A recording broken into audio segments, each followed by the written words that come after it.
अब्दुल्लाह व वलीयुल्लाह व नासिरुद्दीन ही व मुरव्विज अमरे ही अन नज़रो इलैहि इबादतुन वल मौत अला हुब्बिही शहादतुन।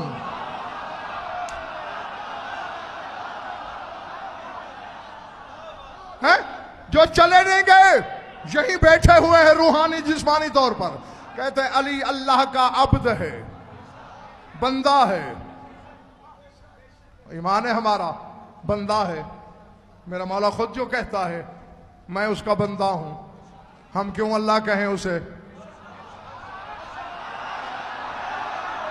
ये गवाह रहना, अल्लाह तादाद अजीम शान इज्तिमा को गवाह कर रहा हूं, मैदान क़यामत में पकड़ूंगा तुम्हें। शाह नजफ की बारगाह में गजनफर की गवाही देना कि उसने हैदराबाद हिंदुस्तान के मिंबर से यह ऐलान किया था कि अली अल्लाह नहीं, जो अली को अल्लाह कहे मुशरिक।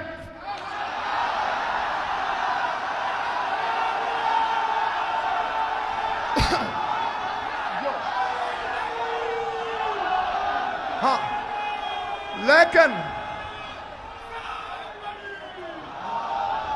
मगर मेरी बात पूरी हो लेने देना, मेरी बात पूरी हो लेने देना। जो अली को अल्लाह कहता है मैं उस पे लानत करता हूं, लेकिन जो अली को अपने जैसा कहे उस पे भी लानत करता हूं।